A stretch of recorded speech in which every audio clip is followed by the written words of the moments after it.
Welcome to the very first episode of a new series on the It's Mimic channel, where I, Megan, sit down with a couple of the amazing ladies to dig up the dirt on the Undead in Dungeons & Dragons 5th edition. For this episode, I have resurrected Pepperina as well as Casey, so we can sink our teeth into this episode called Liches Be Crazy. I laughed so hard when I read that. I was like, thanks, Adam, for that being the first episode. That'd be great. Yeah. This episode on the It's a Mimic channel is bursting at the seams with lore and special mechanical details about some of the most horrifying and powerful undead out there, Liches. So hide your phylactery and settle in as we summon forth details, opinions, and inspirations about these undead horrors. But before we rip into the meat of this episode, let me ask you ladies actually two questions. Oh, shit. First, have either of you actually encountered a Lich in a campaign as a player? Yeah, absolutely. Yes. Okay, part two of that question. Yeah, okay. How did it go? My guess is poorly. Did you survive? Survive? Yes. Did I survive? Yes. Did other team members of my party survive? No. But it always goes terribly because it's like always, especially I think one of the first D&D campaigns I ever played in had a Lich in it, and I didn't know what a Lich was. It was like, but it was this twat waffle that kept appearing, coming out of nowhere all the time, and it was so fucking annoying. And it took us a while to figure out what it was, and we did have a bunch of folks die to them, and we could not get rid of them. It was like that big bad evil guy you could not like just flick off your shoulder. You know what I mean? Mm-hmm. But yeah. Nice. Peps, what about you? Ours was, so we have like 3 different home groups that all exist in the same world. And we've had a couple DMs that go in and out. So it was the switching from one DM to the other. It was mid-game. And we had to find, I think it was Vecna's eye and one of the groups. And then we ended up in Barovia, and Vecna was like buddy with Strahd, and one of our group members had put the eye in his head. Of course. Because his eye had come out in battle. And he offered himself to Vecna. And the rest of the party had no clue what was going on, but it was the switch of DMs. So his character was being sacrificed, and then he went and sat at the DM table. Whoa. And the new character but like, as our characters, like, this is our friend who we've been adventuring with, and he's just like, yes, I will give myself to you, here is the thing. And we're like, what do? We can't take on Vecna and Strahd. Like, what of course you can. Sure. Do we just leave him? Do we leave our friend? Do we run away? Sure. Like, oh my goodness. so it was a very emotional, like, we didn't know what to do. I love it. Like Vecna and Strahd at the same time. Like, what do you? Couldn't even imagine. Yeah. But like, I don't want to take Casey's thunder because I feel like you're going to talk about it. But I know, and on this podcast we've talked about Cora and Akra, our characters in Adam's like main campaign from years ago. But it was literally the Paladin of Light, which was my character Cora, and then the fucking Black Dragonborn of fucking necromancy. Yeah, like necromancer, so we were the opposites, but we were best friends. And in the end she succumbed to lichdom, and my characters like became a dark knight at the end. Like, it was just, but it was like a very dramatic role of I didn't know how long my character was gonna let her like continue this path down darkness. Like, it was this constant battle between her and I as friends, being like, I don't really like what you're doing, but like I can kind of ignore it because I love you. Like, totally. And Akra was like seeing Cora get darker and angrier, and she's like, yeah. Like, just welcome it in. Oh my god. I'm always that chaotic one that's trying to get everybody else on the chaos side. That's like, no, we're not gonna cradle a Thander. Let's go over here. No, I always tend to play characters of light and like good, but they're assholes. Like, but not like like positively stupid, but just along the lines of just like they're kind of a dick. Like, that tracks. Did you have a different story, Casey, that you wanted to tell? Yeah, that was it. It was like all around the evolution of Akra and the dynamic that she played with the group. It was like, we love you, but we're terrified. We're terrified. Yeah, but that's the thing. It's like that was a PC. That was a terrifying character that we knew would eventually one day succumb to lichdom because that was her goal in life. And now we're playing in a campaign where that lich exists. Yeah. So it's pretty cool that transition occurred, right? So I like it. Yes. And I think that is what got me excited about doing this whole series with all the ladies of its mimic. And just gets me excited about today's episode. Because it's gonna be a theme through the whole thing, but like liches get me going. I'm like, oh. So, I don't know. I feel like why do liches get your heart racing? Why were you like, yes, this is awesome? Oh my god. All right, well, I think we're gonna get into it today. It begins, ladies. Sorry, not sorry. Yeah. All right. So liches don't just like happen. They are great wizards who seek power even after death. These wizards become obsessed with gaining as much power as possible. They don't really care much about the happenings in the world unless it directly affects them or their goals. So you're not going to find them like interfering in wars and things like that. They don't care. Having surpassed death, they can scheme up their insane plans that can take up to centuries to complete because they have all the time in the world. Yeah. They are thin and mostly skeletal, with what's left of their skin stretched tight against their bones. They have what looks like burning lights in their eyes, or in their like blackened out eye sockets, where you can see that eyes used to be. You can tell that their robes and jewelry used to be very fine, but have decayed with time as they have. Now, the secret to becoming a lich isn't something that's like taught in wizarding school. It's an extremely guarded secret that often takes making deals with the most evil of fiends and gods to learn. Orcus was mentioned specifically as one you might seek out for this knowledge. There's a big ritual that needs to happen, which separates the wizard's soul from their body and places it in a vessel called a phylactery. This vessel is typically something like an amulet or an ornate box, but it can literally be anything. Once the phylactery is prepared with various symbols, the wizard drinks a powerful potion that kills them, and then they rise from the dead as a lich. The process doesn't really stop there. They have to occasionally feed the phylactery souls to maintain its power. I didn't really see anything that said how often they have to do that. It just said that they occasionally had to. It can hold one creature at a time, and the soul is destroyed completely after 24 hours. If the lich fails to do so, their body will start to fall apart and eventually turn into a Demilich. If the lich does die while the phylactery is still safe, a new body will appear in 1d10 days next to it. Destroying the phylactery is the only way to destroy the lich entirely. Because of this, the lich will hide it in an extremely safe and hard to get to place. Do you think that they like looking ratchet, and that's like, and like it's a vibe? It's a vibe for them. Yeah, they're like, yeah, I want to be a lich because I love that look. I love that. I needed to lose a few pounds, so I'm gonna be a lich, so Lichdom I can just be. Yeah. It's the best diet out there. You just gotta eat souls. A diet of souls and regrets. All about body positivity. Yeah. They don't care. It's the keto. I have life to look whatever I want to look like. Who gives a shit, man? Yeah. I'm immortal. Yeah. They rock those like burning, glowing eyes, though, I bet. Yes. And like you were talking about, Megan, if you have no idea what a lich is as a player and stroll in or encounter one and don't know what you're up against, it's probably one of the most terrifying experiences that you'll find. Like, it's just... It would be very scary.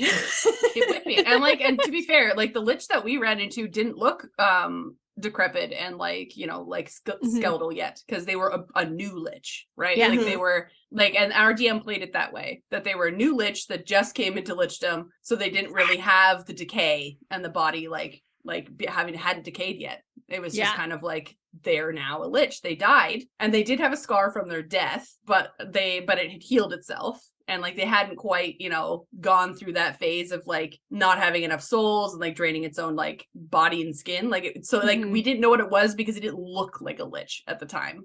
But then each time we saw them, it got more and more gross and disgusting and like hollow, and like their voice would change and like that kind of stuff. Like, so I feel like it's one of those things over time, especially if you're gonna have a Lich campaign for a long period of time. That's definitely something you can play with. But I like it. If we take a closer look at their stats, they are a CR 21. So you aren't likely to fight these like unless you're very high level. A 21 is pretty high up their CR. They have a very high intelligence with a +5 modifier to that, and their lowest stat is strength, which still has a +0, so they don't have anything with a negative modifier. Yeah. They're immune to pretty much any physical damage unless it's with a magical weapon, and also have, I think, like 6 different condition immunities, so they're not going to be very easy to damage. They have true sight of 120 feet, so there's not really any sneaking up on them either. Nope. They're gonna see you coming. For actions, they have a paralyzing touch, which does 3d6 damage, and if you don't succeed on a constitution save, you are paralyzed for 1 minute. They do get legendary actions, which they can cast one of their cantrips. They can do the paralyzing touch. They have a frightening gaze, which can frighten you for 1 minute if you fail a wisdom save. And they have disrupt life, which makes each living creature within 20 feet make a constitution save or take 6d6 necrotic damage, or half as much on a save. Damaging. Yeah. So they do have spells up to 9th level. They're very big spellcasters. I will just real quickly read the list of them. For cantrips, they get Mage Hand, Prestidigitation, and Ray of Frost. And then for spells, they get Detect Magic, Magic Missile, Shield, Thunderwave, Detect Thoughts, Invisibility, Acid Arrow, Mirror Image, Animate Dead, Counterspell, Dispel Magic, Fireball, Blight, Dimension Door, Cloud Kill, Scrying, Disintegrate, Globe of Invulnerability, Finger of Death, Plane Shift, Dominate Monster, Power Word Stun, and Power Word Kill. I love that they have prestidigitation. I know. That's what I thought too. We only ever use that as players to like make things clean. Yeah, 100%. That's the only thing we ever use it for. So like, why? I don't even know what else it does. I always have to look at it like, what does that do again? But we just make it to make things clean. 100%. It just makes things clean. Is all that it really does. Like, I fell in a puddle, no problem. And maybe I think you can use it to like, you know, flutter curtains or like open windows, right? So maybe when it needs to make a grand entrance, it's like, oh man, it creates its own wind, you know, to get its like robes flapping in the wind and shit. It uses its mage hand to open the door so it doesn't have to. Yeah. I like it. It's all about style. I love the fact that, like, in my mind, I'm like, these would be bad evil guys that probably wouldn't care to do that kind of shit. But if you have lived as long as you have had, and you have like a persona and or like, you know, like a facade that you have going on with the world, it's kind of like, nah, I gotta upkeep this. What's this week's entrance? I'm thinking like WWE type shit. Like they're fireworks. coming into a theme song. Yeah. Total man. theme. I Definitely like a theme song. I love it. All right, so that's what I've got on the base Lich. Amazing. Well, how about we roll some dice and I'll ask you ladies some questions. Okay. So players at home, they do have layer actions also. Like they're like your basic, you know, raise the dead, do a thing, scare people. Yeah, basic. They're what you would expect. Yeah, exactly. All right, hold on. I need to find my dice. I'm unprepared. Where is my dice? Thankfully, my bag of dice was within arm's reach because I forgot to. I'm like, oh yeah. Okay, I got it. Ready? Roll. 4. I got an 11. 19. Casey. Okay, so you're first. All right, so talking about just liches as they are, nothing special, nothing too fancy. What's a good quest idea that you have for a lich in a campaign? Okay, so I think, you have to be very high level to even begin to think about fighting one. Yeah. Yes. So I think it would be fun to introduce this at a lower level where you don't quite encounter the Lich, but you find the Lich's lair and then maybe realize you are way out of your depth.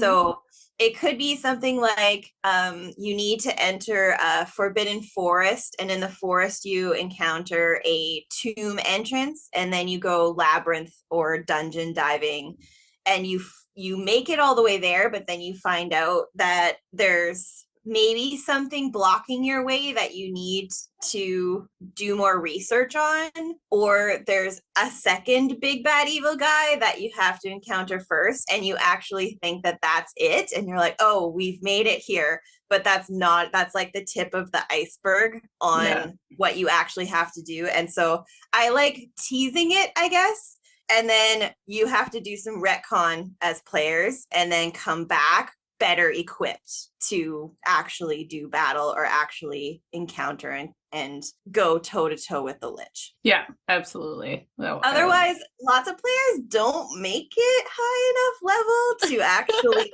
properly encounter this. So I think you got to kind of spin it so that you can and bring it in at a lower level. Yeah, I definitely agree. And the fact that like a lot of like the Liches you're going to use in your worlds, you're not going to fight them right away. And if you do, you're stupid. So a good quest idea, like to utilize it would again to be introduce it at a lower level. Or I love playing with phylacteries, and the fact that maybe the ancestral sword or ancestral amulet that you have is actually the phylactery of an old Lich who doesn't really care that you have it because it knows it's not going to get destroyed because it's just following you around or going around with you. You know what I mean? But like maybe you're being followed by its like lackeys or its cult, or like your best friend is actually its lieutenant, and it's actually like, and it's they're only friends with you because they're trying to make sure that the phylactery that you are carrying does not get damaged. Nice. And so like I love the image of you in battle, and like your best friend has been defending you your entire life, and then suddenly in a battle when you are about to die or about to get hit, they defend the amulet before they defend you for some fucked up reason. And then that's when you find out that it's actually the phylactery of a Lich, and then it becomes the group's goal to find this Lich and XYZ, right? So I like that phylacteries are an easy way to plant a Lich into your campaign. I think that also works with the having to feed it souls, because you don't know that you're feeding it souls. Yeah, with everything you kill. Everything that you kill is feeding it for the Lich. So like you're doing all the legwork. Yeah, totally. Wouldn't that be like a neat thing? The fact that like you could make, like, I don't know like the rules is written of how many phylacteries a Lich can make, but of course there are famous ones that have more than one phylactery. Yeah. So Voldemort being one. I'm just kidding. Yeah. I'm just I didn't say it once. But it was like, on all of our minds. I know. But like have more than one, and so you actually make an army of these amulets that like who cares if one gets destroyed because you have 1,000 of them, right?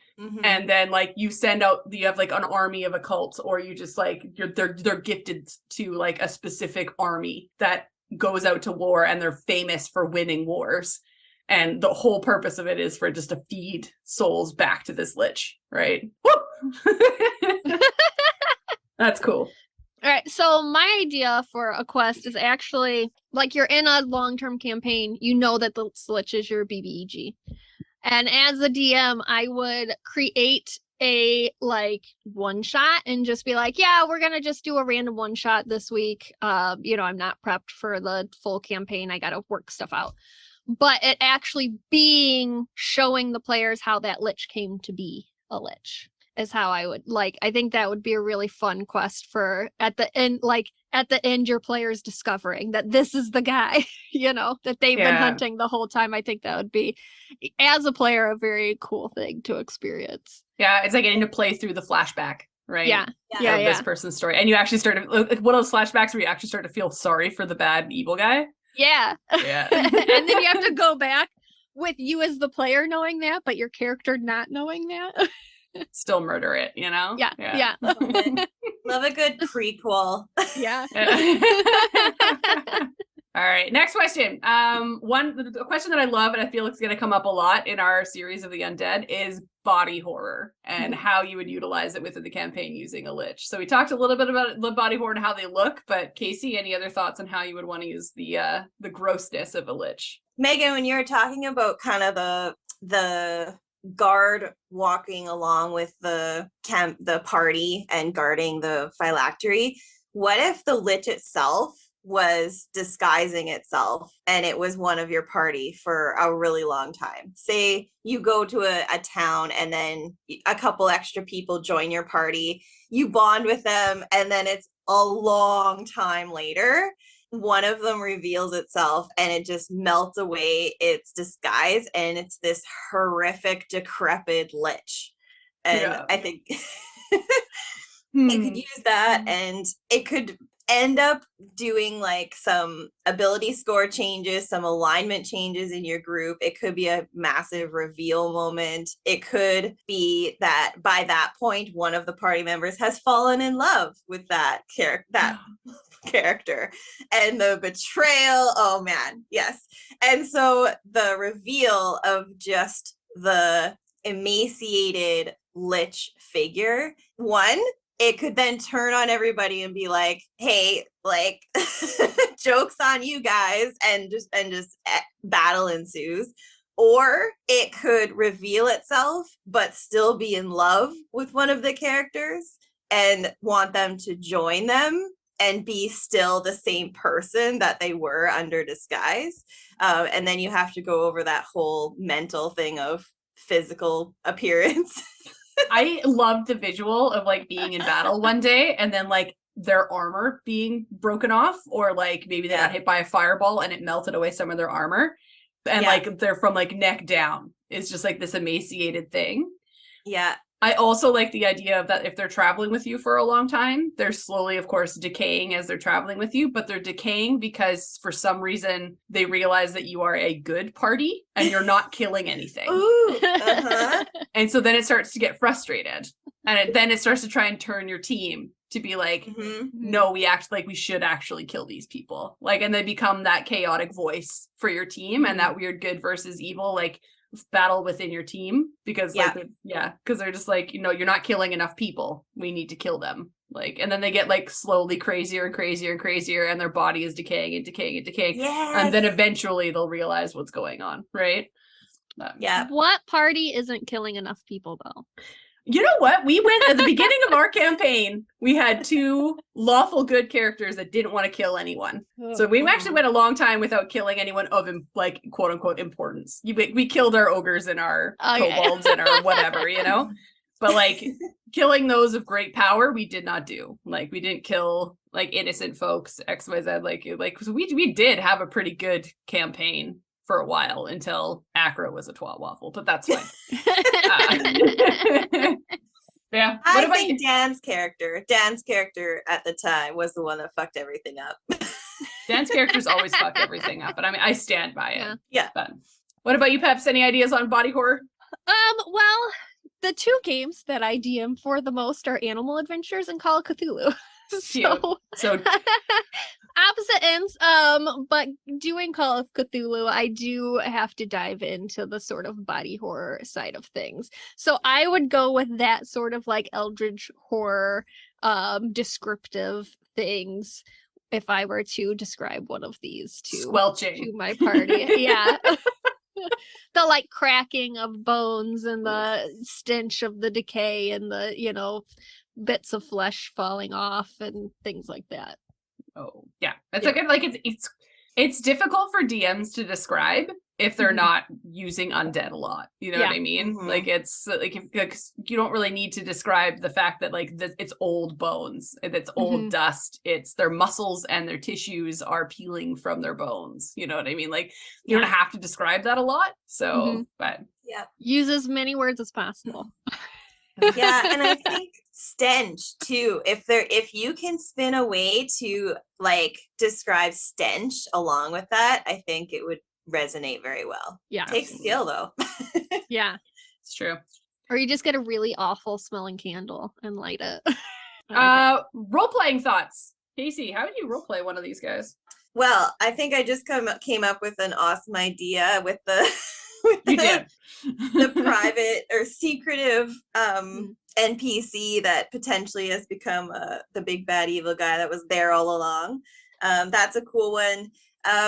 ultimate evil, though. That's what you have to keep in mind too. Even if they like fall in love, even if they actually really are part of your adventuring party, or your party really, really likes them, they are ultimate evil. Yeah. And so they might be your best friend. And kind of like Acra, where it was like, I get it, guys. This is great. I love you guys, but we're going in this direction. Like, you are going down this path. And so you kind of just got to keep teasing that and keep pulling the narrative back to that, because that's what it wants. It wants an army. It wants guards. It wants protection of its phylactery, and it just wants to eat souls.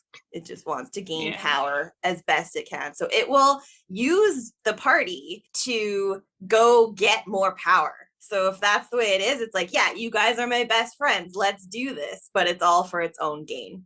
Yeah, 100%. Mm-hmm. And like, and then my part to add to that would be, not only are they constantly remembering that they're evil, they are ageless. They live forever.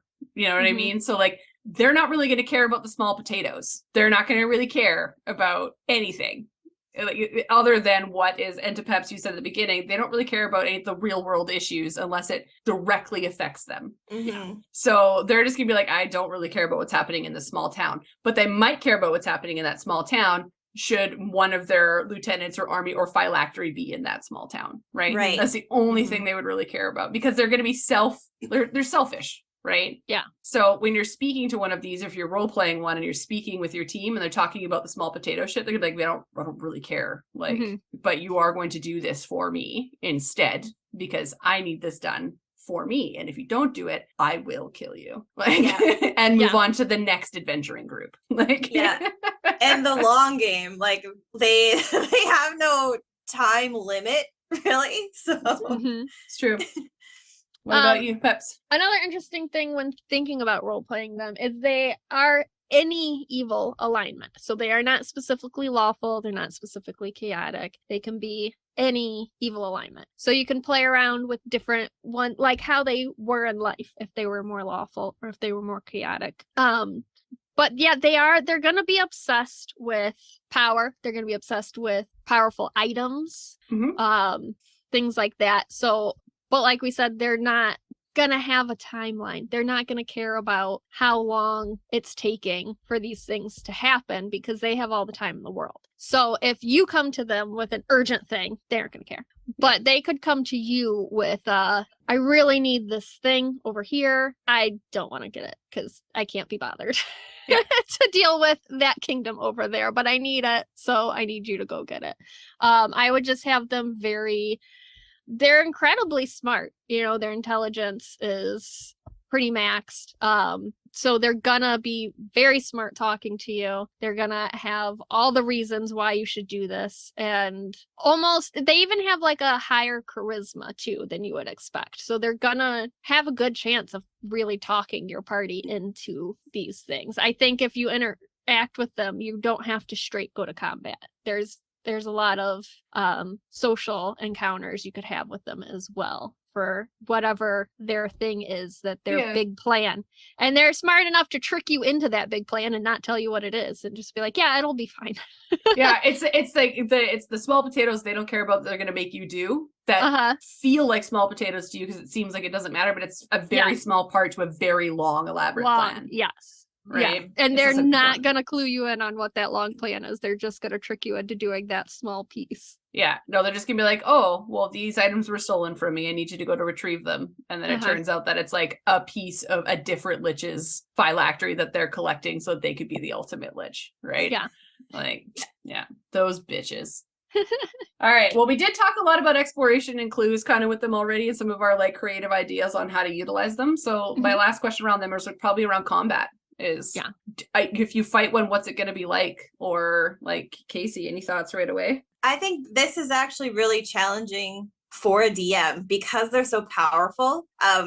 You could make one, good but wrong choice for a spell or an ability, and it could be a TPK. So I think you have to really think about each ability and know them very well so you aren't in the throes as a DM in the combat and go, this one, and play it and then realize, oh shit, this could be really, really bad. Did I want to go this way?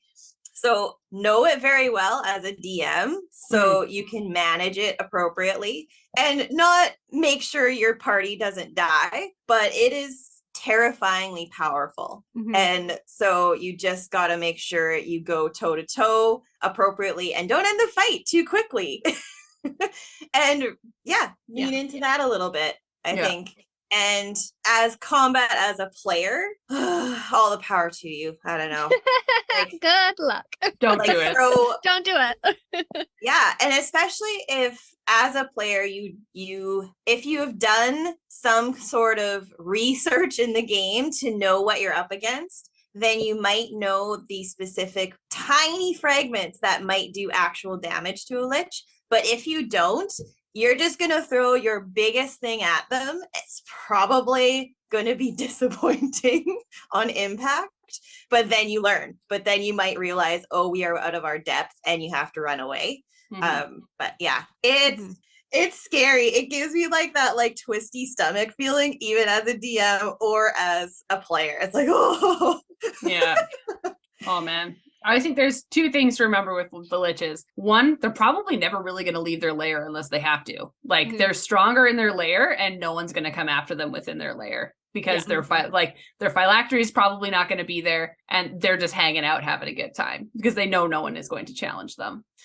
So as a DM, I would lean into that and the fact that like you probably will never leave the lair and it's your home. They know it well. If you are a player and you want to fight a lich, I feel like it's going to be like do the research on it as players. And then if you find out what its phylactery is, that's your go-to. Find its phylactery, destroy its phylactery, go from there. It's kind of like trying to figure out how to kill Strahd. You know, it's that same kind of exploration and figuring out process of how do I kill a thing that I can't fight, right? Find its weakness. Were we supposed to kill Strahd? Oh, are we? I know, I married him. No. You're supposed to fall in love, get married, have babies, and then murder him. That's what I did. We know you did, Peps. Yeah. Well, somebody else murdered him, but then I resurrected him, so he's now my servant. How dare you murder my husband? On our wedding night. Wow. Oh dear. Any final combat thoughts from you, Peps? Yeah, I mean, definitely the phylactery is like the key to don't even attempt unless you have that taken care of already. Well, because there's no point, right? Yeah, they're just gonna come back and be extra pissed off at you. Yeah. You're gonna have to have some sort of like magic blocking something. Like you need to have somebody that has counterspell or dispel magic or magic items that can take down spells, because that's the key to their power is their laundry list of spells that they have.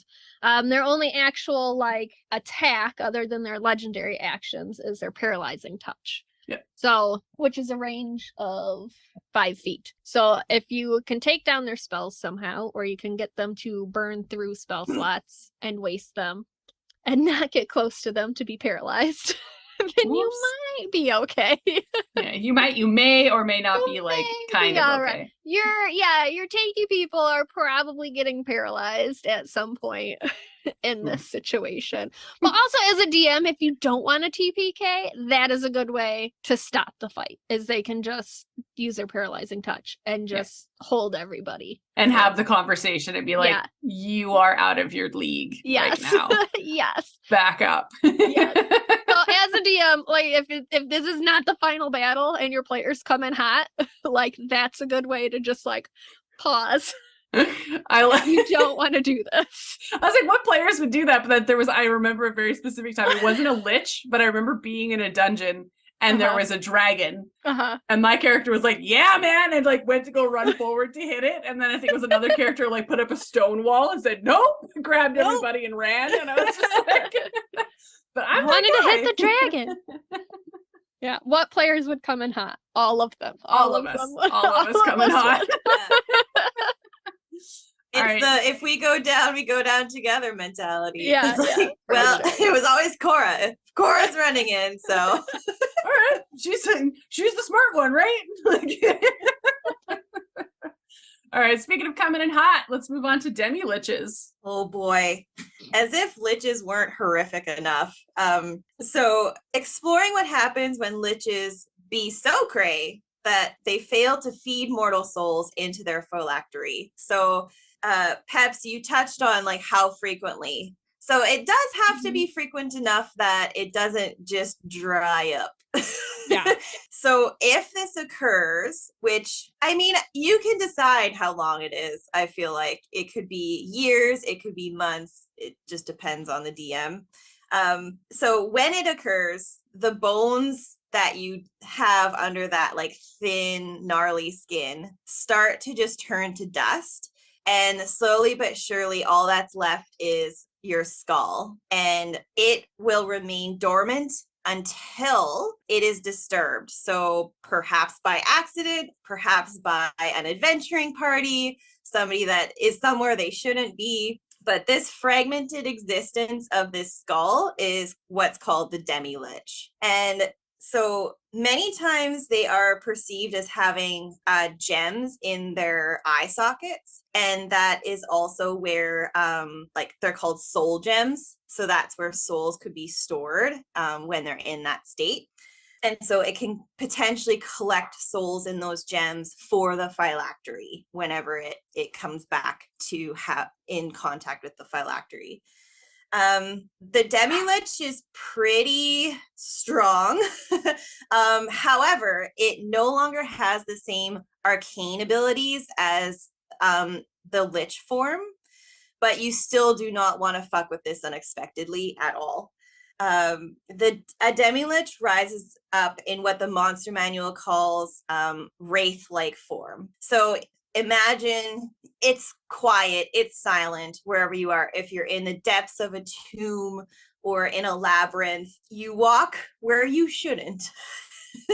And suddenly you just feel this sense of dread and this evil presence. And up comes a most terrifying skull floating out of the earth and emits a horrific howl that just gives shivers and fear through all of the party. And that is what you experience with a Demilich.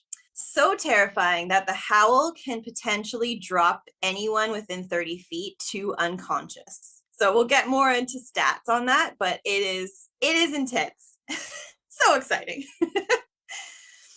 So why would a Lich ever choose to become a Demilich? In most circumstances, except for this story of Acererak, which Megan, I think you're going to touch on a little later, they really don't. They essentially lose a sense of time and reason, and they may even lose memory that they are supposed to continue feeding souls to their phylactery. And it just happens when they're in, and they end up moving back into a tomb, into their home, setting up protection, and then they become a Demilich that way. So it has undead nature. It doesn't require anything to exist. Air, food, drink, sleep. It will just remain as a Demilich indefinitely. It will always as well have the max amount of hit points for its hit dice instead of the average.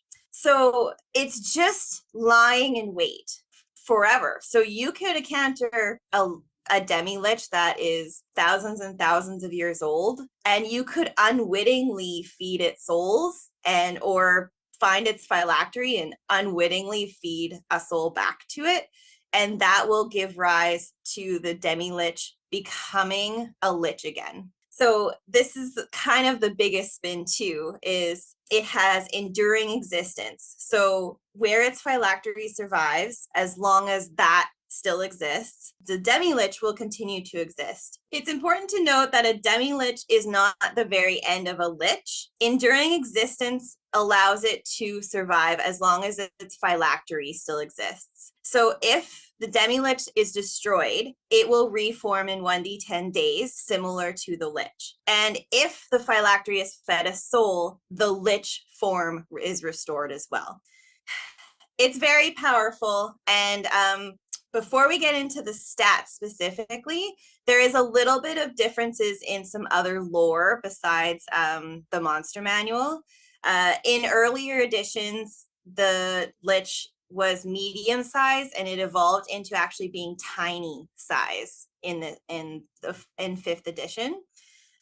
We may also see other parts of the body, not just the skull, have gems like joints, or the spine may still exist and be covered in these gems. And there is an emphasis around potentially the number 8, so having 8 gems. And I think this is maybe similar to the phylactery and having multiple phylacteries. So having 8 gems, you potentially have to destroy all 8 gems plus the phylactery to fully destroy the Demilich and the Lich. So those are kind of interesting spins that you could do if you want. These also have layer actions. So when a Demilich is in its layer, the CR is 20. If it's outside of its layer, the CR is 18. Still very high, still very dangerous. Tread carefully. Layer actions are pretty interesting, and you can basically do 1 per round. It's in initiative order. The tomb can tremble violently to knock players prone. The Demilich can target a creature within 60 feet with a magic field, or an anti-magic field, not a magic field, an anti-magic field. And so then that player can't do any magic whatsoever for a full round. It can also target a number of creatures within 30 feet, so that they can regain no hit points for that entire round. So they're pretty devastating. Again, just the party needs to be prepared if they're entering a lair. They absolutely have lots of different abilities.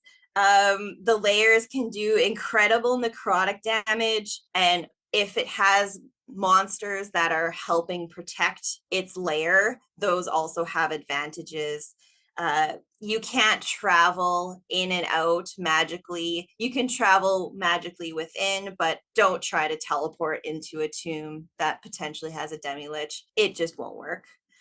If we go right into the actual stat block, they are tiny, undead, neutral, evil. They have an AC of 20, an HP of 80. Again, they are a floating skull, so they don't have high strength. That is their only minus modifier. Con is average, and everything else is super fucking high. Like, just, they have it all. They have a fly speed of 30 feet, true sight of 120 feet. They don't speak any languages. What else is exciting? Oh, look, Peps, like you said, it's a massive list of damage resistances, damage immunities, condition immunities. I think the Demilich might even have more than the Lich just because of the form it takes. It's intense. It's an impenetrable flying skull. Yeah. Yes, like, chills. It's a lot. As for abilities, they have avoidance, which means if it has to make a saving throw to only take half damage, it instead takes no damage if it succeeds and half on a fail. It has legendary resistances. Those are the fucking bane of a party. As a player character, as soon as the DM says it's going to use its legendary resistance, it's like, well, fuck. Like the most frustrating, but fun as a DM. So it has the action of Howl, which has a recharge, but that's what I was talking about, that horrific howl. Creatures within 30 feet that can hear the howl must succeed on a DC 15 con save or drop to 0 hit points. On a successful save, the creature is frightened. So as a DM, if you use this, it can be devastating. If no player has the ability to do greater restoration, you might be in big trouble. It also has an action of life drain. Targets up to 3 creatures it can see within 10 feet. Target must succeed on DC 13 con save or take 66 necrotic damage, and the Demilich sucks and regains that amount of hit points on itself. So you are going to do so many rounds to make a tiny dent in this thing's HP. It has legendary actions. It can do so many things. it can do flight, it can do cloud of dust, which was my favorite. I won't go through all of them because there's a lot, but cloud of dust is when it magically swirls up its bone dust into the air. And then any creature within 10 feet needs to make a con save or be blinded. So you essentially get the Lich's bone dust in your eyes and you can't see. It's like pocket sand, but from the eye sockets. I want that to be what it says when it like casts it. Pocket sand. Pocket sand. Yeah, totally. I love it. And it has an energy drain and vile curse, which means it can curse a creature. And that is within 30 feet. So it's not like it needs to be right up on you before it will curse you. And having a curse is pretty rough. So yeah, I'm terrified of this just as much as a Lich. And you would think it would be less because it doesn't have all of the spell capabilities as the Lich, but it packs a punch for sure. Yeah. Very cool. I love it. Yeah. Yeah, it's very strange to go from like this whole body horror thing, like whole body horror, and she's like, oh, it's just a skull. But it's not just a skull, is it? All right. No. Well, let's raise some dice and ask some questions about some Demiliches. I've got a 12. I've got a 17. 13. I go last with a 12. Fuck off. Die in the fire. All right, Peps, you're first. What's a lovely quest idea that you have for a Demilich? A lovely quest idea. I think the best quest for a Demilich is to not know that that's what's gonna happen. Like, you're set on a quest, like you said, they could be hidden in a labyrinth or something like that, and you have to go through there, and like, you have no clue that a Demilich is there. Yeah, it's just hiding. It's just this tiny little just skull. There.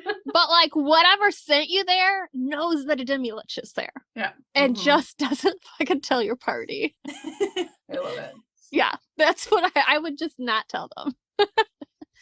That's amazing. Yeah. What about you, Casey? Yeah, I love that one. Or it's like you have to go somewhere to retrieve something that one of the, say, Demiliches or Lich's guards has stolen and put there.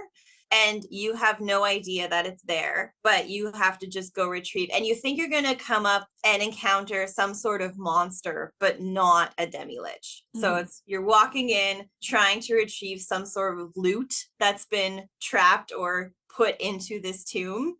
And it could be as interesting as a DM, you lay out the map of this tomb and you mark one spot on the map. And if a player walks on that spot, the Demilich comes up. But if they don't, you might do this whole encounter and just have to manage traps and other monsters that might be in there. But you get it and you leave and you think, no big deal. Then you can get them to circle back for some other reason.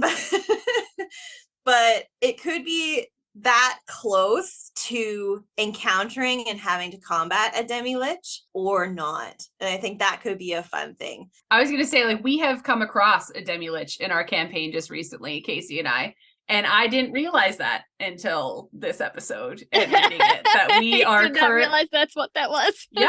So I'm not going to go into detail about like what's happening in our campaign with the Demilich, but the idea was really cool in the sense that we came across this skull with gemmed eyes that basically made a deal with us saying, I will bring your friends back to life, because we had a TPK that day, and basically told the one player that was still alive, I'll bring your friends back to life, but I need you to bring me somewhere. And so she had to carry this skull across a desert with the dead bodies of her people, and like carry with this skull and this like, and then things happened, and then eventually like we came back to life. But now we have this Demilich that we made a deal with. Yeah. Right? So Absolutely. It's like, and I did not know it was a Demilich until I read this shit, and I was like, fuck you, Adam. Me too. Same, Megan. And I'm like, fucking Adam was just sitting there with a grin on his face during this whole thing. I'm like, oh, good. We've made a deal with Demilich. Yeah. That's fantastic. But I like that idea that like you can introduce it. Again, it's one of those things that your characters don't necessarily, your players won't necessarily know what it is.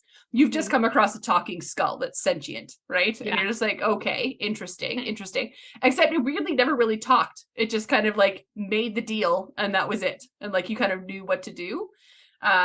But I like that idea. That's a good quest idea. Is you come across this skull, it makes a deal with you because it's trying to return to a certain place, but like it might wreak havoc on you. You won't know that it's what's wreaking havoc on you, but it's like I can make whatever's happening to you stop, but I need you to take me somewhere. Yeah. And then you are now traveling with this. And I also thought this would have been really cool. Akra wore the skull of her dead trainer or whatever. Could you imagine if that skull was a Demilich? Oh my gosh. Yeah. Like, in my mind, I was like, you could have been walking around with a Demilich on your head the whole fucking time and you wouldn't fucking know. No. And now that the fact that she's a Lich, and like, just don't put that in Adam's mind. It is now. He's editing this episode. It's there. There. Because we don't need to be fighting a Lich with a Demilich. That... Well, I mean, it would be epic, but yeah, that would be a CR21 and a CR20 at the same time. 100%. Yeah, I hate it. Goodness. All right. Well, I mean, we did talk a little about the body horror already, and the fact that we're dealing with a skull. It's not a whole heck of a lot more detail. We can go into that, but like, what other like? You're now dealing with a skull that doesn't really know many languages. So what's some good role-playing tips you can give DMs? Casey, what are your thoughts? Yeah, you're a little bit more limited here because you don't have like animations to do. You don't have spell casting to do where you could throw some flavor in the role-playing of it. But I think you gotta definitely use the howl. Even if you don't actually use it as an action, talk about the haunting feeling as well. The sense of evil. I really like the idea of the wraith sounds and the just terror that also ensues. Yeah. So use that as it potentially moves around or disappears into the tomb wall or into the ground and then pops up somewhere else. I don't know if it actually has that ability, but sure, we'll have it make that ability. Yeah. It does now.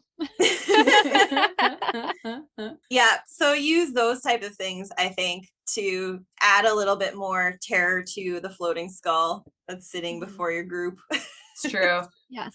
What about you, Peps? Any role-playing thoughts? Yeah, I like that sort of sense of fear before you even see it, because I do imagine like these things are so evil that I think they would exude that into just the air. It's like if you go into a building that you like think is haunted and you just have that like uneasy feeling of like something bad happened here. You know, or just someone's constantly watching you. Right? Yeah. So I think it would be describing that sort of thing to your players. Because if they don't have any languages, which is interesting that they go from like having 6 languages to having no languages. Yeah. In the next form. But I would definitely play around with just the fear of that. Even before you know that they're there. Like you're just uneasy, you're afraid, you feel like something is off and you don't know why. Because everything looks all right.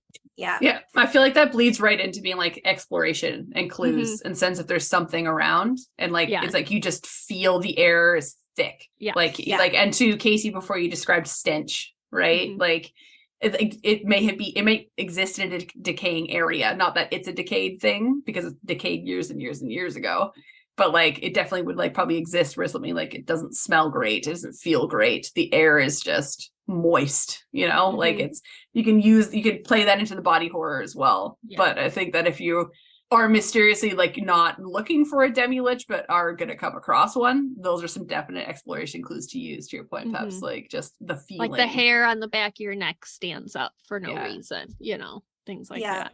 And the layer does have some impact on non-evil creatures, but as a DM you could also target your good characters, not like the ones that are aligned good, and even elevate that to be something else. So it's like it's really honing in to attack and just get good out of the area. Yeah, just sucks the good right out. So even like your good paladins or like your lawful good characters, they're probably going to feel it the most, you know. They're going to feel so uneasy, they're going to want to vomit, like that might feel sick, you know what I mean? Like that'd be like excellent exploration stuff, like that'd be great.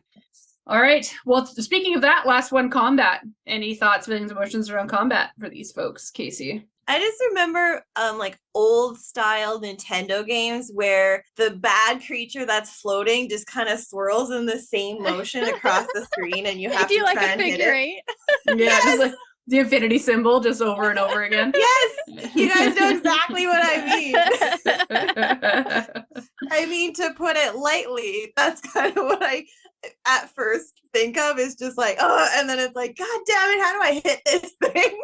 Yeah. But yeah, in combat, yeah, it doesn't have to move necessarily that much. It can do a lot where it is. Tread lightly again. I think it doesn't necessarily realize that it's dormant either. It's kind of just existing there. But if you disturb it and it rises up, it is going to look for souls. Like that's what it's going to do. So I feel like you might get slightly more combat out of this than a lich because it's going, okay, like how dare you disturb me in my slumber? Let's do this. And it will try and get a soul because it's like, well, we've been disturbed. Let's get a soul so we can get back to lich being a lich. Yeah, absolutely. Yeah. What about you, Peps? Okay, so you had mentioned before, Megan, that one of your players has the phylactery, like as their sword, and don't know it. So these, if you feed the phylactery a soul and then you destroy the Demilich, it comes back by the phylactery. So you could destroy these things, not know that you have its phylactery, and in 1d10 days, a lich shows up right next to your party. I'm just like, right.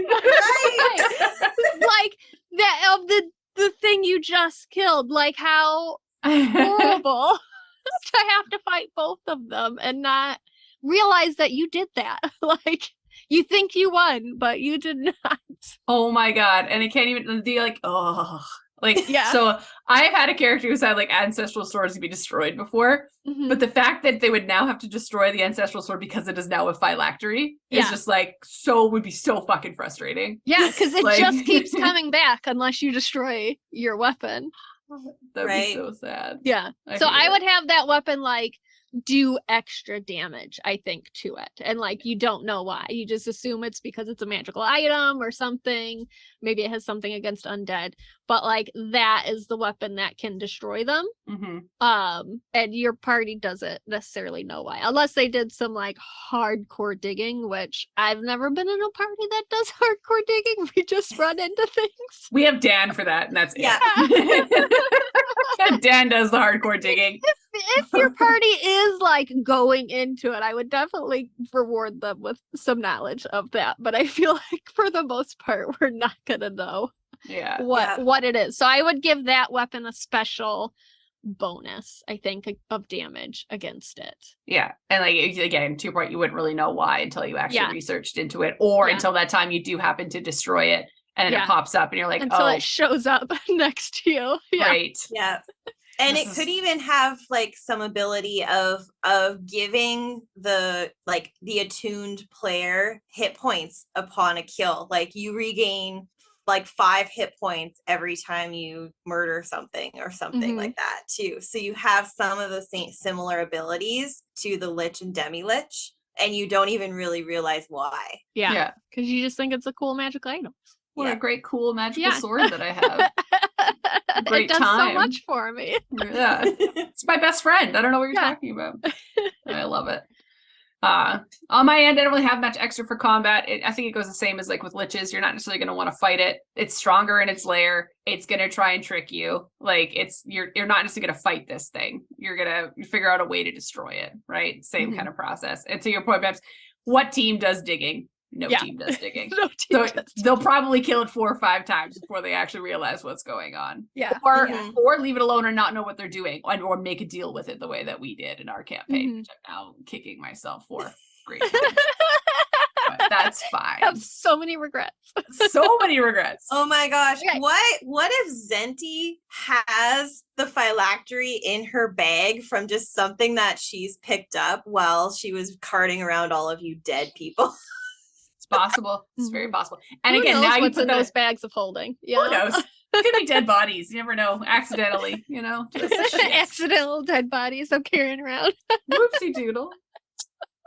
We've all been there. We've all been there. Yeah. Reached into a bag of holding to some squelching. All right. Well, speaking of squelching, we do have a couple of alternative liches we can speak to. Liches. Yeah. Yes. So I am probably saying these words wrong. But we have Devkaran Lich, which comes out of the Ravnica campaign. Only the most powerful of the Devkaran elves using Golgari magic can transcend into lichdom. They keep their grace and stature they had as elves, but their bodies do still decay slowly over time, growing fungus on their bodies and clothes as their skin rots away. Lore-wise, other than specifically being elves, these ones are only this brand of elf. They don't differ a ton on the base Lich. There was only like a small paragraph really of lore on them. But stat-wise, they do differ quite a bit. Starting with their CR, they are considered a 14, so quite a bit less than your base Lich. The only stat that goes up for them is wisdom. Everything else either stays the same or goes down a couple points. However, they still don't have any negative modifiers, so still pretty beefy all around. Strength is their lowest. They only are resistant to most physical damage not done with magical weapons instead of being immune, but condition immunities stay the same. Instead of knowing 6 languages, they only know 3, and they are specific ones. With the Lich, it said that you could pick 5. They know common, and then whatever 5 you want to give them. For actions, they have Regenerate, where they can regain 10 hit points at the start of their turn. If they take fire or radiant damage, they do not gain any hit points. And the Lich can only die if they start their turn with 0 hit points. They have Undead Fortitude. If they drop to 0 hit points, they can make a con save of 5 plus the damage taken, unless it's radiant or a crit. And on a success, they are at 1 hit point instead. Now, it doesn't have the rejuvenation, which is where the Lich, once it dies, it comes back in 1d10 days to its phylactery. So they don't have phylacteries at all. It doesn't say. Yeah, like that's what it sounds like. Is the way to kill them? It didn't specifically say. Yeah. So would you use that? That they don't have phylacteries? The lore is really brief. It, like I said, it doesn't mention phylacteries or exactly how they are created, other than they are Golgari magic. Yeah, I think that's kind of like how they're written. Is like what makes them different is that they don't have phylacteries, but they are very difficult to kill because of the type of magic they have. Yes, and with the Regenerate and the Undead Fortitude, like getting them to start their turn at 0 HP is gonna be a pain in the ass. Yeah. Fair. They also have a Noxious Touch, which is 4d6 damage, and the creature must make a con save or be poisoned for 1 minute. They have legendary actions of using a cantrip, Noxious Touch, or Disrupt Life, which is nearly the same as the base Liches. However, it goes up to 30 feet range instead of 20, which I thought was interesting, that even though they're a lower CR, that specific trait goes up in range. For their spells, they only have up to level 7 spells instead of up to level 9. They're a lot of the same ones, but they do have a few that differ. They get things like Spider Climb, Web, and Insect Plague that I think really gives them that like woodsy elf flavor. So that's what I've got for those guys. And then we have one more, the Lichen Liches. Time for a quick editor's note. Normally I don't get involved when I'm editing, especially for pronunciation, because it is fantasy bullshit made up words. However, this is a real word, and it fits right into their theme because they are kind of all about moss and spores and all that shit. These are the lichen liches. So Pep's called them liches, which I totally understand because it's spelled like lich, but these ones are pronounced lichen liches.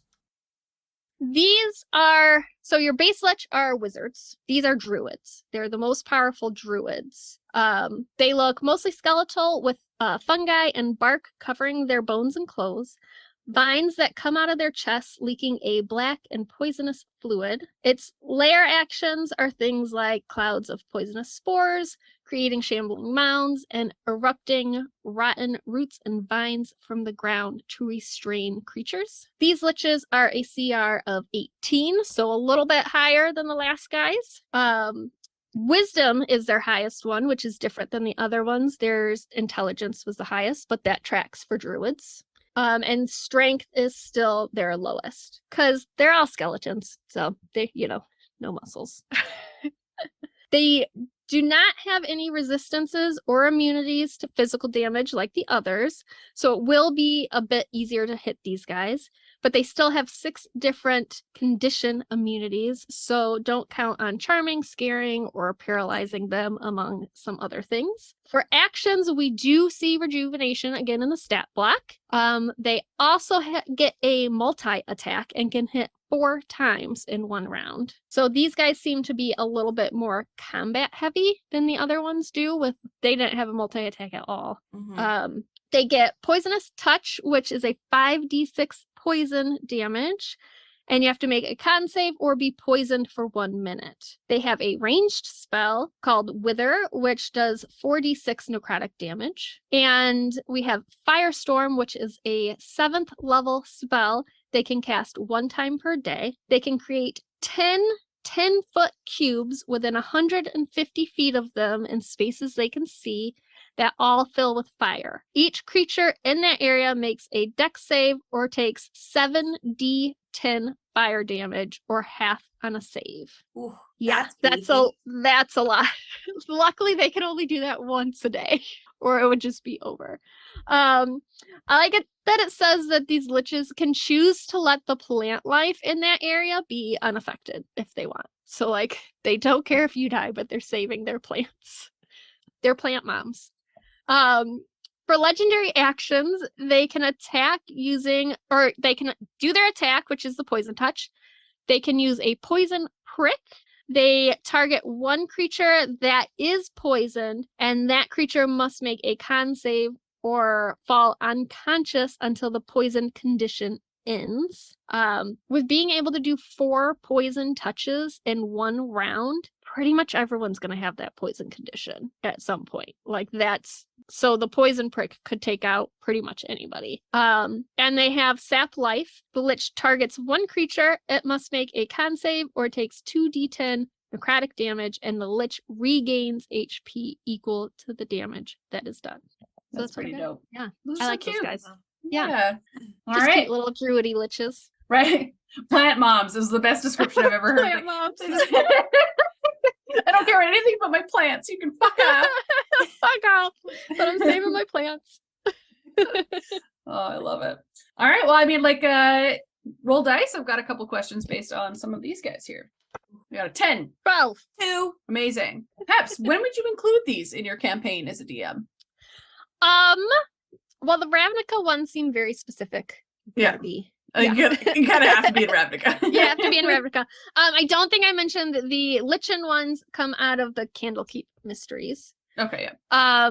So those ones I think would be a lot easier to play around with in other campaigns. If you come up against a big group of druids or you have a very druid forward campaign, they'd be very easy to put in there. Or if you just come into a forest, these guys will probably be there. I actually have a phylactery idea for these guys that my husband gave me the idea, so I won't take the credit. Look at but you. It's that they put their soul into a seed and plant that seed, and it grows into a tree, and then each of the saplings that come out of that tree take a piece of that soul, and this forest grows and grows. And as druids specifically, I think this would be a good one for them until eventually you have a whole forest that is the phylactery. So you would have to destroy all of them. Light it on fire. Yeah. You would have to burn down a whole forest before being able to take out this guy. And the frightening part is that the roots would still exist. Yeah. Mm-hmm. So, and that's a whole thing with forestry, right? Is that forests, you burn them to rebirth them, right? Yes. And so even burning them wouldn't do is anything. not necessarily going to work. Yeah, that's fucking frightening, actually. Yeah. Like, that's more frightening to me than an actual, like, what the previous liches we have spoken to, if that was to exist. Holy fuck. Yeah. Well, now I'm afraid I'm gonna find that in our campaign. But he's like yeah. He was like, I have this idea. And I was like, fuck. Oh, I love it though. That's a brilliant idea. Because I was just gonna say something simple along the lines of like, you would use them if you were doing like a forestry campaign. Like, you know, and like they wouldn't necessarily be evil and after you, because again, like liches don't really care about the small potatoes in life. But you would come across one without knowing that you did. They would just be like the forest witch, or like, you know, like the mossy weird thing that's hanging out in the corner kind of thing. The thing that's friends with the giants. You know what I mean? There's that dark forest that nobody goes in, and like we don't really know why, just nobody goes in there. And it's like legends of these liches being there. Yeah. And like even the druids are like, we don't go in there. We are here to protect the forest and like can keep the balance, because if we don't keep the balance and you hurt the forest, you could wake up the liches, right? Yes. Like they keep the forest safe to keep the lich at bay. Yeah. Right. Yeah. But we don't go in. We have camp outside of the forest. Yeah. And we stay there. That's true. What about you, Casey? Would you use them? And if so, how would you use them? Yeah. And I think the forest idea is great. It could be also determine, like if you burn the forest down, that determines the time frame of how long it takes to restore, like the 1d10 days thing. You could spin that where somebody has the knowledge of it will take 100 years for this forest to regrow, so we now have 100 years of grace but we know that it will return. So that could be a cool story too. Could you imagine if it was the exact opposite, where it took 1d10 days for the forest to be completely restored? like just suddenly like you like light this forest up or whatever, or like your barbarian or something like takes out half the forest doing like one sweep attack or something like that, and then you camp for the night, you roll the dice, and you wake up the next morning and the forest returns to its original. Oh gosh. Yeah. Like, oh my god, that's like a good exploration tip to it though, to find out that it is that kind of like a magical regrowth forest, or like that part of it. Oh. Yeah. Well, and aside from the forest, my mind actually went to swamp. So I was thinking like never-ending story swamp. And I think it's because I have fought shambling mounds before, and they are not fun.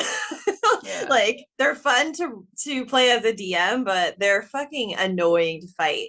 So I imagine like navigating through a swamp and those like a never-ending story. But are both of you as traumatized by never-ending story as a child?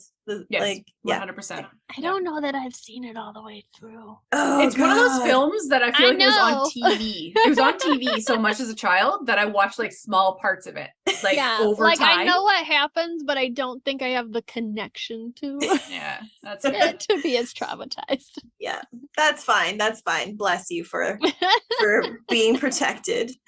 But I just imagine slogging through the swamps, and you're walking by these giant mounds of just that looks just like piles of moss or gunk, and then you just get to a certain point, and then you start noticing the mounds moving, and then they end up being shambling mounds and other things, and you've basically strolled into the realm of this type of lich, which I think would be cool too. Oh, that really makes me want to add a black dragon into the mix too. There you go. Of course you would.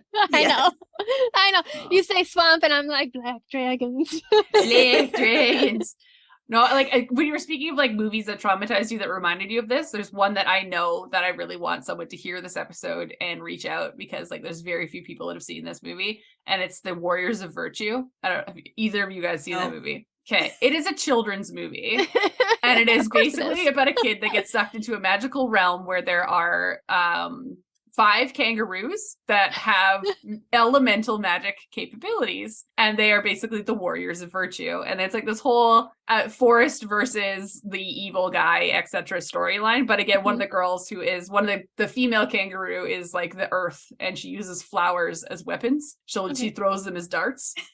And like that's all I could think, because we talked about these things have that poison thing. Like all I could think of was like throwing these little poison flower darts. It was all I could really think in my head. It would be really cute, but anyways, I digress. All right, Last question to wrap up talking about these folks. Think of maybe like a horrifying detail or even maybe like a battle tactic that you would use for these liches.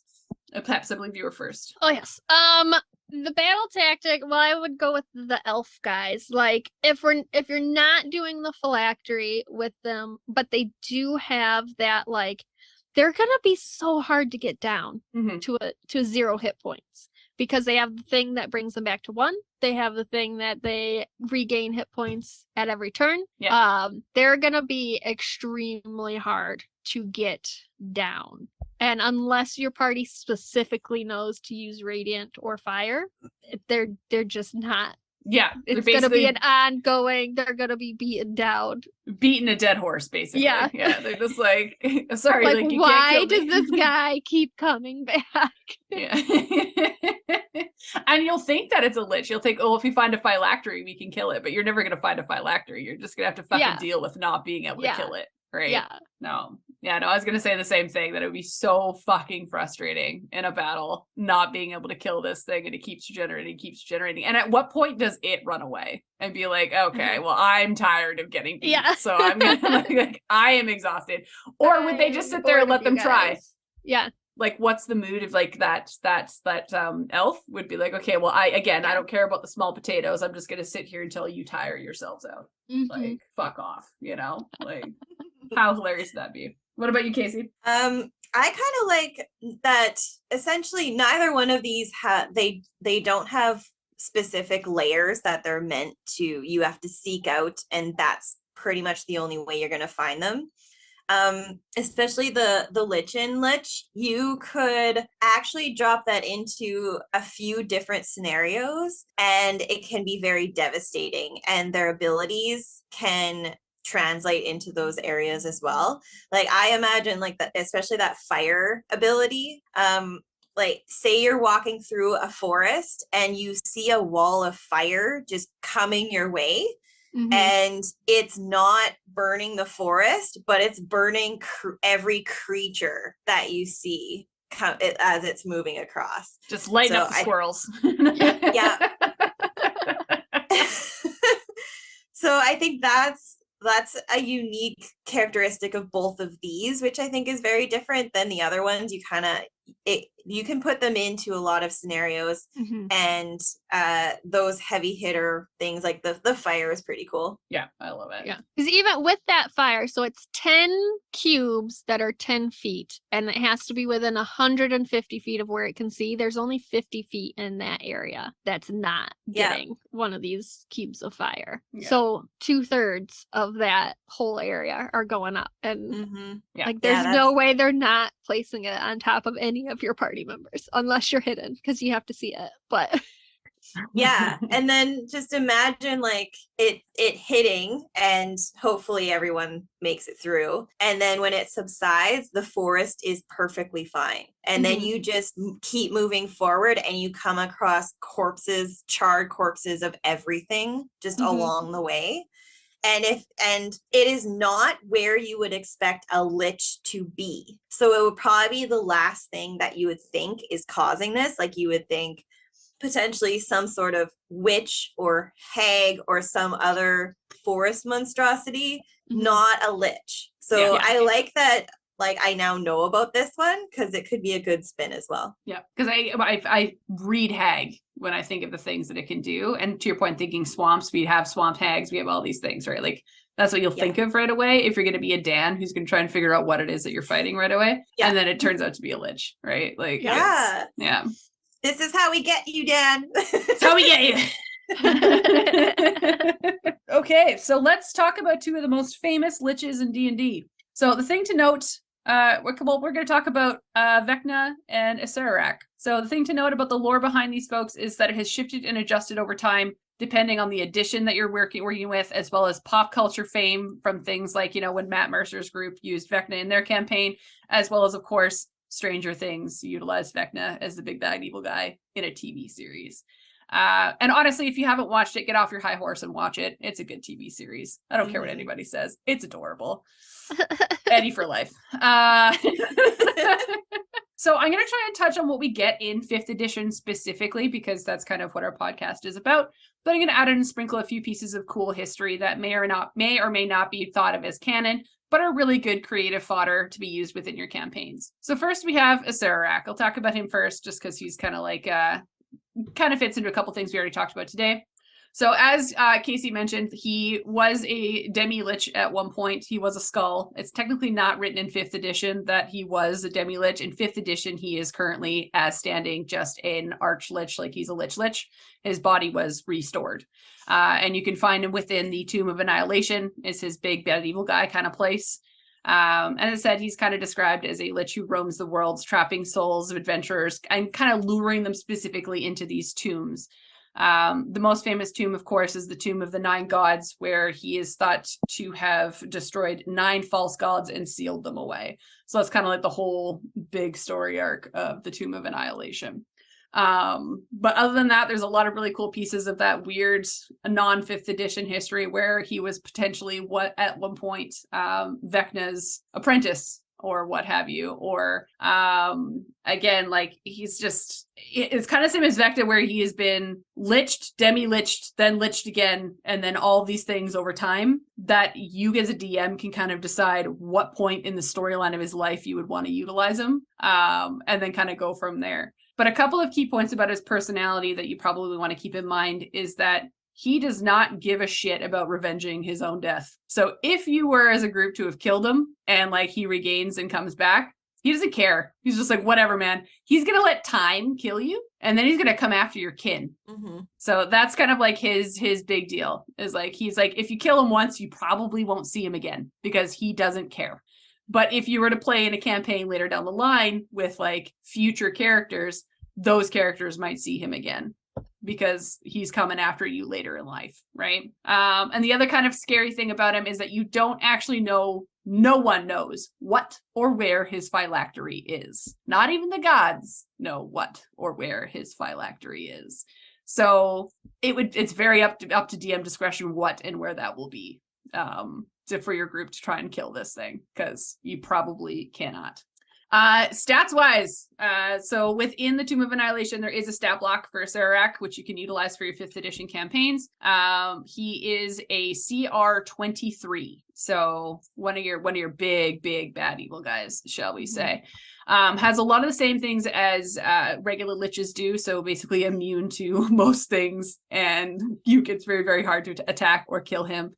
He knows he knows so many languages: Abyssal, Common, Draconic, Dwarvish, Elvish, Giant, Infernal, Primordial, and Undercommon. So any dark language you can think of, this guy probably knows. He does carry a Staff of the Forgotten One, as well as a Talisman of the Sphere, and has a Sphere of the Annihilation basically under his control, which is one of his abilities and capabilities.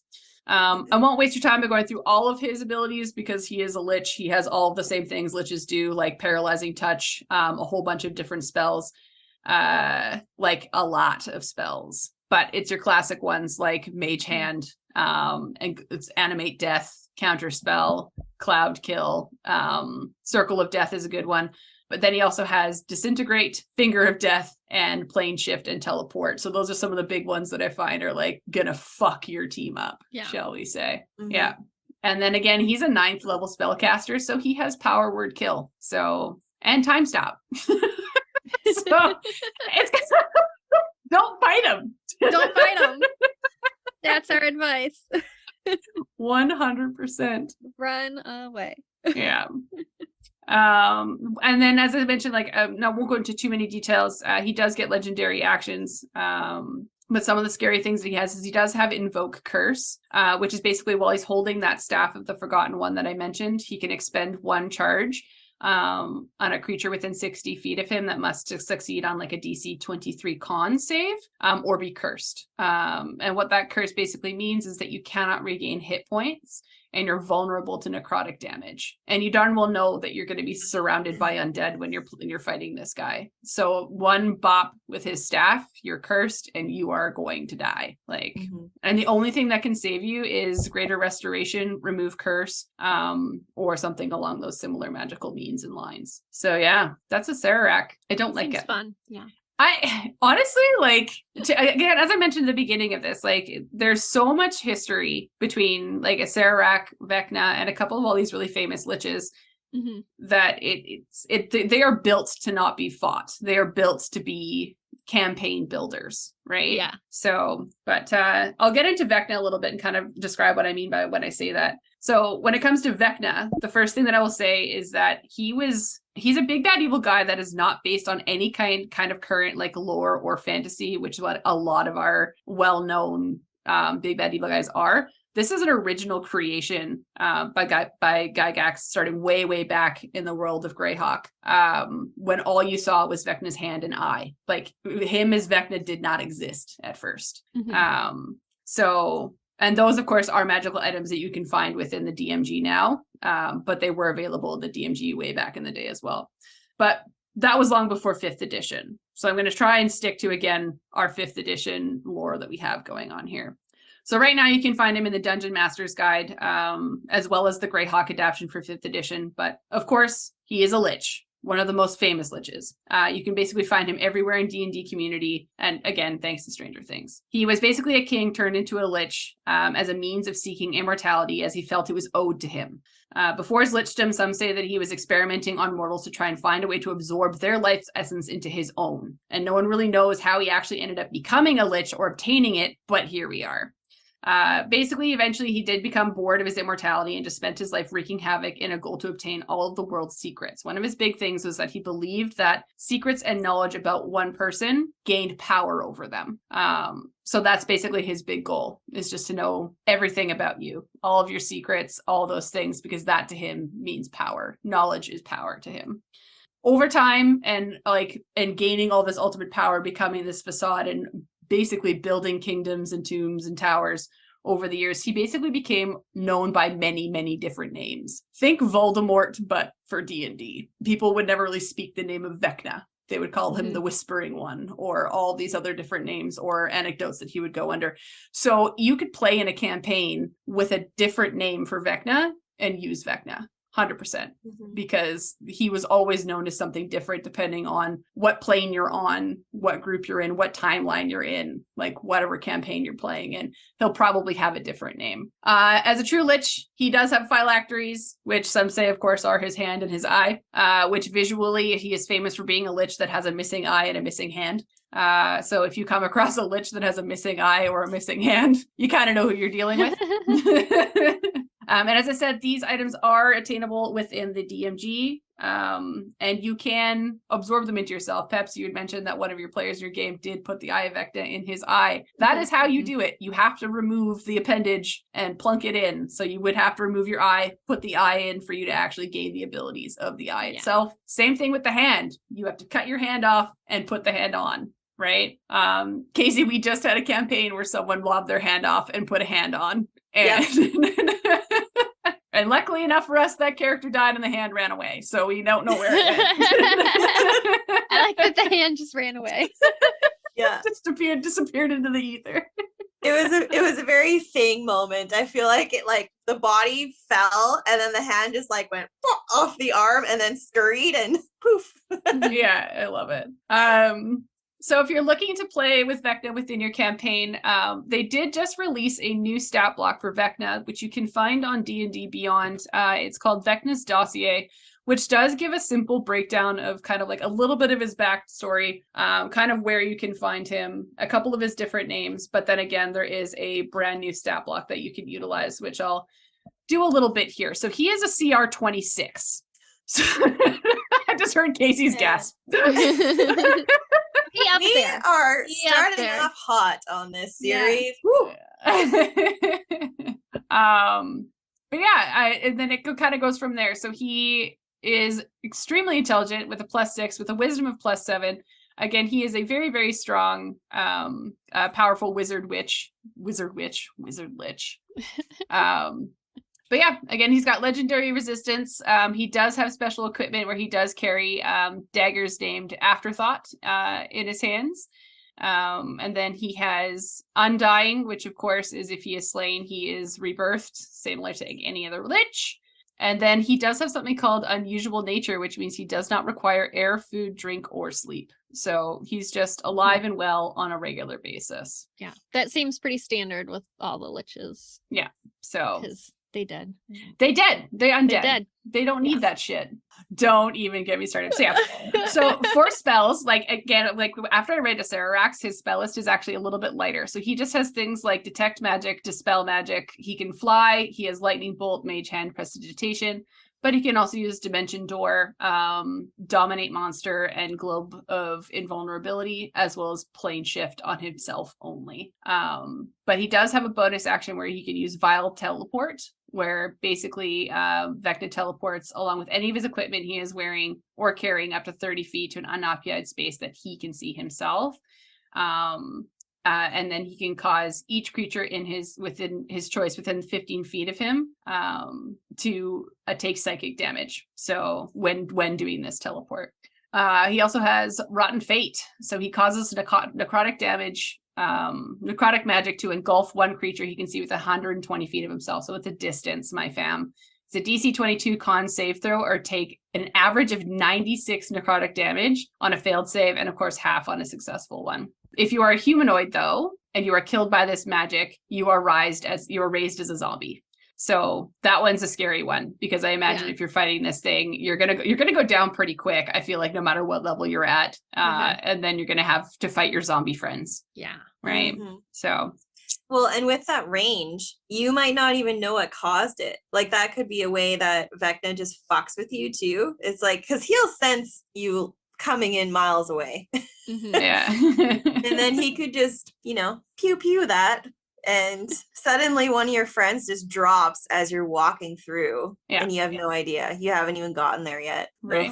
And then he does have a couple of really scary reactions. So he has two different reactions you can use. One is called Dread Counterspell, which basically just means that he utters a word and then he interrupts a creature who he can see is casting a spell. There is like limitations to what level a spell could be, but on a success, the spell has no effect. And then that caster actually takes an average of 10 psychic damage as well. And then he also has Fell Rebuke, which is basically in response to being attacked, he can utter a word and deal an average of 10 necrotic damage to the attacker. So basically, and then on top of that, he can actually teleport after he does that. So this gentleman is just going to basically say words to you. You're going to get random necrotic damage. You're not going to know why. And then it's just going to go from there. Right. Yeah. So, but yeah, that is another big, beefy, scary man's. Yikes. So, and then within 5th edition, it is also said that he is a part of writing the Book of Vile Darkness, which is another item that you can find within the book, within the DMG guide. And yeah, it's just another book of evil. One of my characters has that book. Are you serious? Yeah. That's pretty dope. She found it in hell and stole it. That's really cool. She's a warlock. She gave it to her patron. I love that. I love that about her.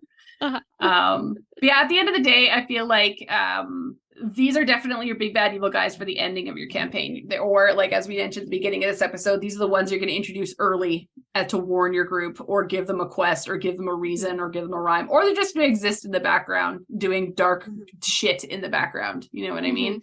Unless you're doing the Tomb of Annihilation actual campaign, it's just going to be happening in the background in my mind. So, but I also feel like a really good plot hook, of course, for your characters, if you have someone who is a necromancer or knows of these evils, they're probably going to be seeking out the eye or the hand of Vecna for the powers that they do and bestow, because putting it in your eye and using the hand of Vecna does give you strength and capabilities, right? So yeah, that would be that. All right. I need to take a hot second. I feel like you could do we could have done a whole episode on just Vecna and just Acererak, to be honest with you. Yeah. There is a lot to them. That's just the brass tacks base notes on how big and how scary they can be. But as I said, it's DM discretion of how you will use them and what kind of history you want to use, because I like that they did make the creation of the cast sword and his general cast is now canon technically in 5th edition with the new dossier, which is really cool. Thank you, Stranger Things. But again, people will argue what is real and what isn't real just because of, again, what edition you play and what version of Vecna you played with. I feel like Vecna is the Final Fantasy argument for D&D players, which version of Vecna you get, right? But that's just me. But yeah, let's roll dice. I've got like 1 or 2 questions about it just to see how you guys would utilize them in your campaigns. 6. 12. 15. 15. All right, Casey. Oh boy. I hate going first. It's okay. I'm going to ask simple ones for this one. What's the most horrifying detail that you would want to lean into with these guys? Ooh, okay, so with both of these, even more so Acererak, I feel like you could drop a lot of haunting like aftermath that your party just comes across based on just the nature of how he is. Like you talked about, no revenge or vengeance, really. It's just, he is just seeking power and souls and endless like existence. So you might come across villages that have just been like pillaged essentially by him and his warriors, and all of their souls are gone. And you have to figure out what the hell happened. So I think you could really just lean into that piece for Acererak on the wrath of soul sucking just moves through, and you might never actually encounter him, but the effects of his existence in the world that you're in is palatable. Yeah. They're very hyper-focused, right? Like they don't care about the small potatoes. They're going to go for like the big things over long periods of time. So I loved the idea of the fact that Acererak and like Vecna as well, or any other Lich, doesn't give a shit if you actually kill them, because they're going to come back, but they're not going to give a shit in revenge on you. They will wait until your firstborn is born and come for your firstborn. Yeah. They would want to cause you pain, but they know that time is their friend and time is your enemy, right?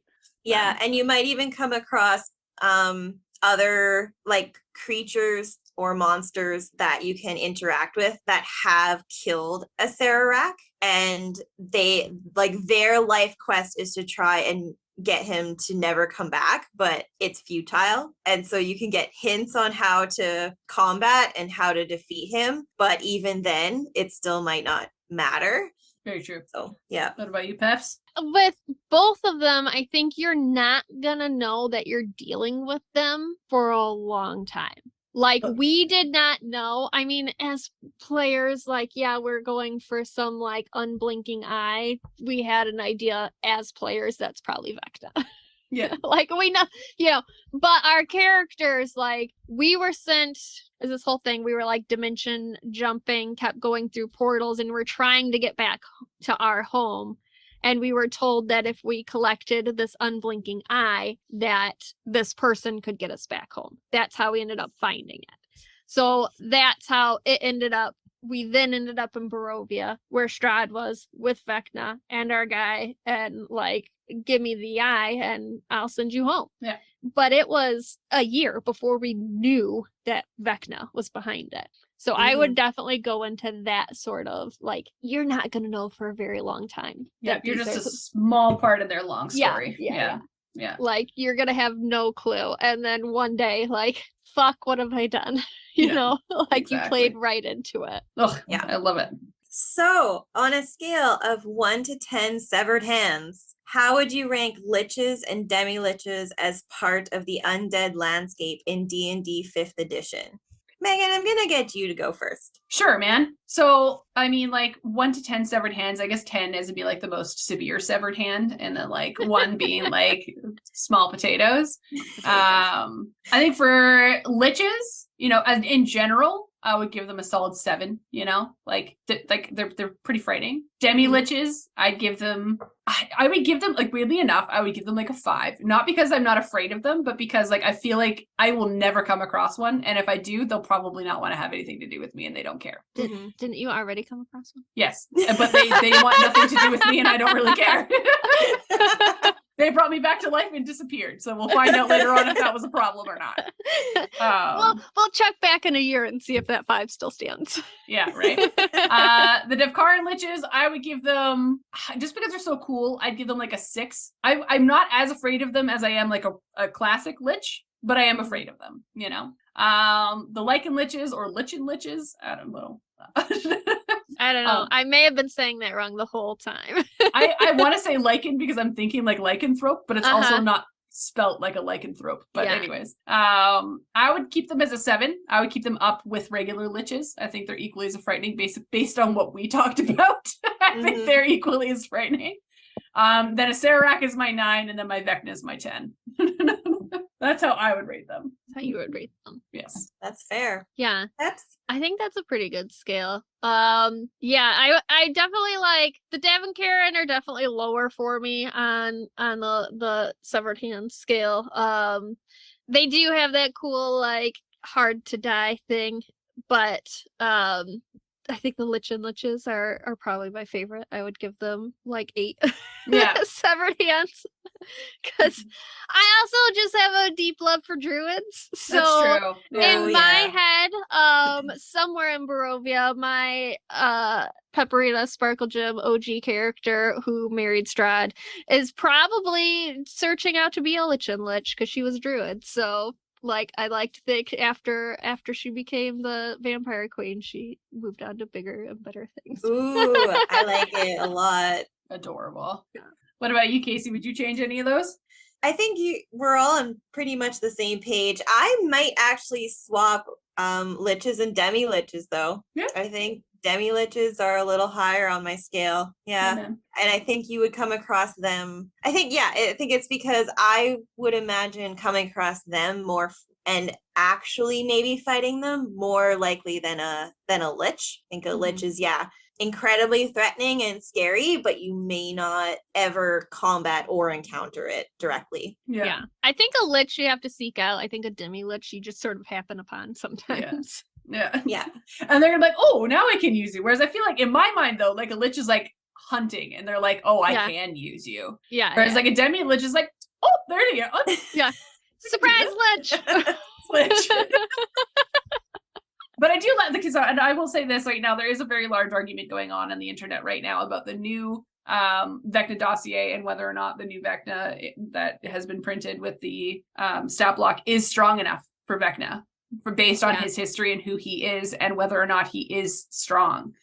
And so I'd be interested to hear what like some of our folks on the internet will say. So absolutely go onto our Reddit page and like come at us in the comments and just see if you agree or disagree, or give us your thoughts on new and old Vecna, or what your favorite Vecna or Acererak is. So but now it's time to close the crypt on this part of our conversation on Undead in the D&D 5th edition. Stay tuned next month when we rise up to haunt you again with even more terrors from beyond the grave, zombies. Thanks for listening to this episode of the It's a Mimic podcast. If you'd like to support us, we have a donate button on our website, www.itsamimic.com. And if you'd like to discuss what you've heard here today, you can find us on Facebook, Instagram, and at r/itsamimic. For other episodes on other kinds of monsters, you can find us on Apple Podcasts, Spotify, and YouTube, or wherever you listen to your podcast. Thanks again for listening to It's a Mimic, where you never know what you're gonna get.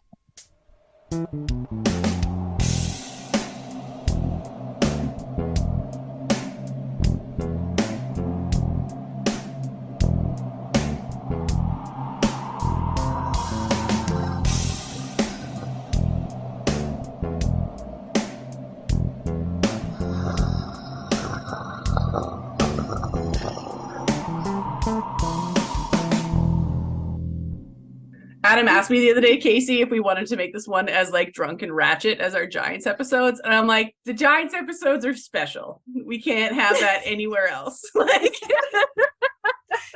yeah, I know. Brent asked me that too. He's like, oh, so you're having like wine at 9 a.m. I was like, it was Giants and wine. We're going to go slightly on another angle with Undead. Yeah, it's just regular Undead. I'm like, don't get me wrong, there will be episodes where we are drinking heavily. I'm sure. Depends on the time of day. Exactly. Yeah. All right. Got to get us started here. We could switch to just like hard liquor though, also. Oh, 100%. Yeah, I've got some bourbon. Like we can. I've got nowhere to be today. Out the peanut butter whiskey. Let's get this done. That stuff is so like I love and hate it. It's so sweet. Like it's so sweet. Well, I do have a cupcake tattooed on my leg, so like sweet is sort of my thing. You know what, Peps? You're sweet enough. You're just you as a person are sweet enough. I am gonna put out a slight warning. I say phylacteries like 20 times, and I realized I say it in the most Midwest way and add like 5 A's, and it comes out phylactery. Phylactery. Phylactery. It's okay. It's better than saying it like, wait, so it's better than a phylactery. Phylactery. Phylactery. Oh gosh. I'm like, as a DM, it's like that. Loki, stop! I love it. I know, it's get over here. That's going in post credits. Yeah, absolutely. Okay, I feel like so my cat is now famous. Loki's gonna be famous. It's gonna be great. It's gonna be great times. Yeah. So that's what I would do. I would just leave it to pure chance with one tiny thing that could happen or not happen. Awesome. Yeah, other than that, that's pretty much a lot of the big scary stuff other than, sorry, I'm trying to zoom in on my notes here. Let's get out of here. Burp, burp. There we go. It is always the trick trying to read your own notes. I know, hey. What was I thinking yesterday? Burp, burp. There we go.